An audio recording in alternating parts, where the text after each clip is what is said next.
Some of the winners. Can I start with some of the losers first? Well, sure, if you want. Because I watched my losers lose last night to my Brooklyn Nets and the Chicago Bulls. I don't know what the Chicago Bulls are doing. I really don't. Lonzo Ball isn't expected to come back and play anytime soon. Okay, Alex Caruso. Going to be right? I was about to say, how long has Zoe been out? That's a great question. It seems like he's been out since he signed with the Bulls. Man, I think he's such a good underrated player when he's healthy. Love him, winning player when he's healthy. Man. Like I see him, I think Brandon Roy a little bit now with the knees. It's really concerning. And Alex Caruso, you can get a first-round pick for Alex Caruso, but there was no movement. You were talking here things about. So you can parlay Alex Caruso into a 1. Yes, dude Key. from the G League. Yeah, spare parts, nice little defender type guy. I love Alex Yeah, no Caruso. question. Lakers fans love him. Plus, he's that guy, he falls. He's like a Joe Burrow. He falls in line, Yeah, Key, he's one of them dudes. It's like, well, I laugh because people are like, oh, yeah, well, KD got traded for 4 firsts. I'm like, actually, KD got traded for 6 firsts because you would have got 2 firsts for Mikal Bridges. Like, you can get a first for Alex Caruso. Alex Caruso could be a part of it. I believe you can. It's just when you hear it, it's like a 1 for Alex Caruso, because you know his story coming back from, going to the G League, 2-way contract back and forward, then going to the Lakers, obviously doing his deal, parlaying that into success, and then going to Chicago. And now you're like, well, you can get a 1 for it. I like Alex Caruso. I'll give you a top 29 protected one. I got to protect a lot of slots if it's a first-round pick. And I like Caruso. Conversations between the Knicks and Zach LaVine. You heard conversations with the Lakers potentially and Zach LaVine and DeMar DeRozan and Vucevic. Vucevic's going to be an unrestricted free agent. He wants to sign back with the Bulls. Now you're wondering if the Bulls are going to get Russell Westbrook after he gets bought out by the Utah Jazz if they agree on the buyout. That's where the Bulls are going. That's what we're doing. I was going to ask you is how long, because obviously nothing happened yesterday, how long before you buy him out? Like, how long does it take? He just needs to come to an agreement with Danny Ainge. I mean, on whether he wants to. So it might take a day, it might take a week, it might take 2 days. It might take There's a couple days. Rush. Yeah, there's no rush. It might take a couple days. Bobby Marks was making the case. I mean, listen, Westbrook everyone hears the same Utah stuff and everything, but Bobby Marks. It was Bobby Marks yesterday, right, Key, who talked about Westbrook to the Chicago.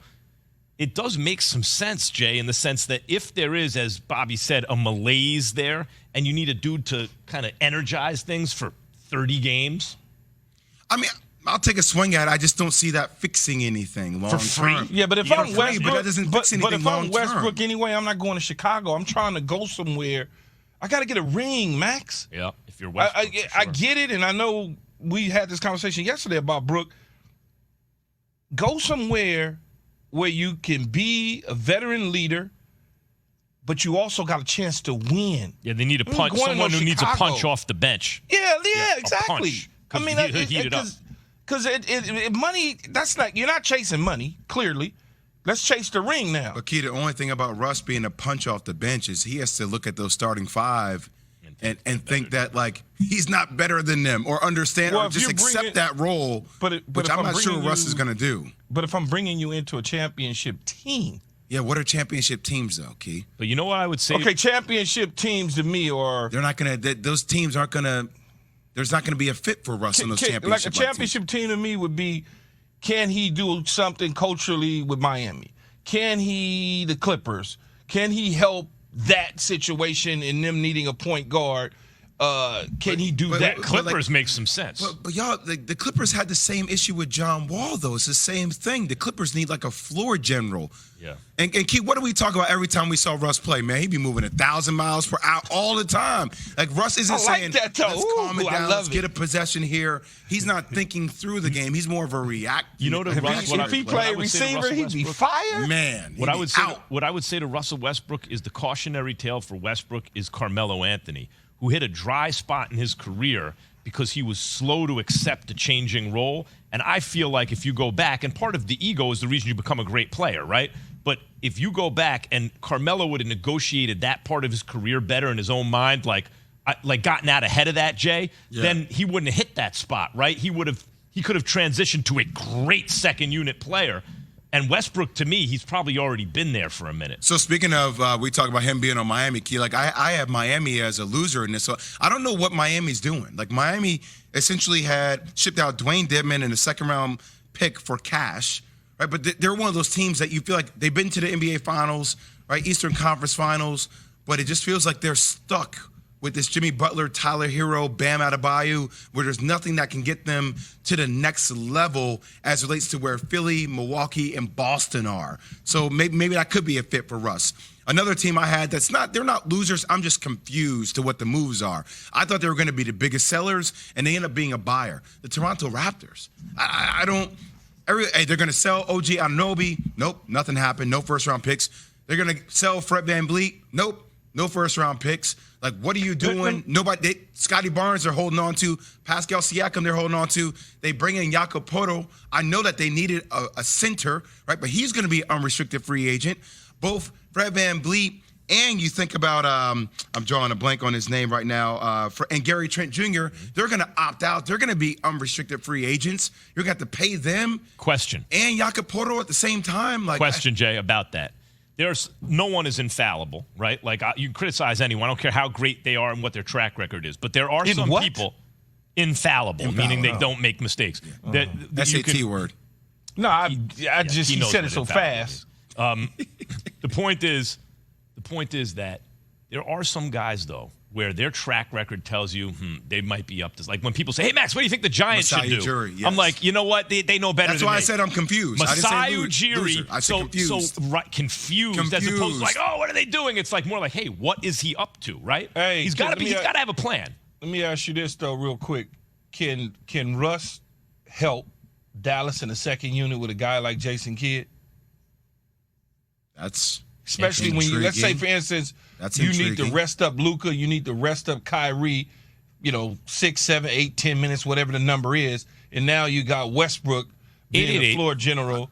Because you got two guys, everybody on that team can shoot the rock. Yeah, like Westbrook, they're starting over you. Team can shoot the rock. And when he looks at them, he's going. Okay, I didn't think about that. When he looks at them, Jay, to your point, he's going. Okay, they're starting over me right now. They're different. They're different. They're different. All right, and he gets say to do his deal. ESPN.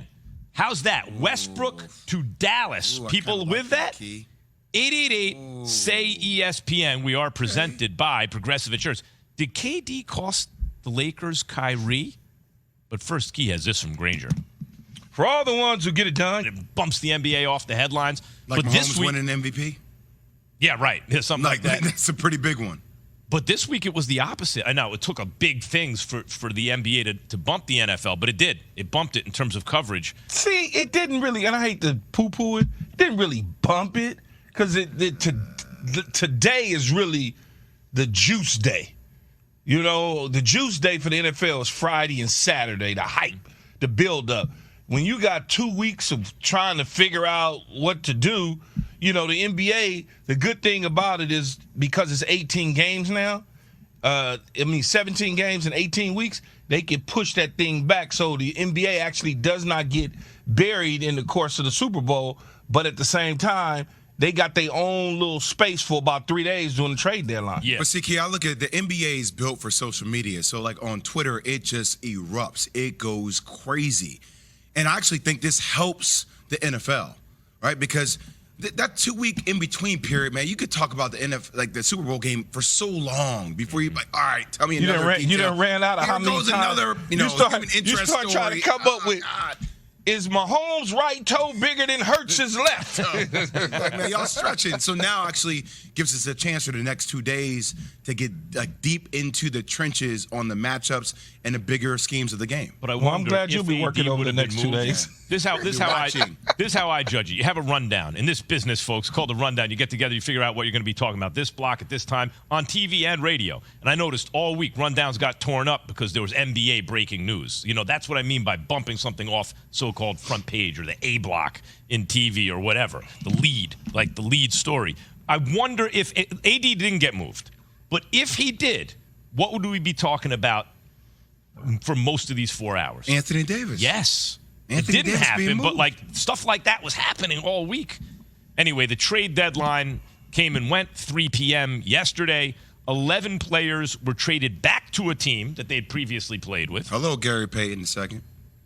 Yep.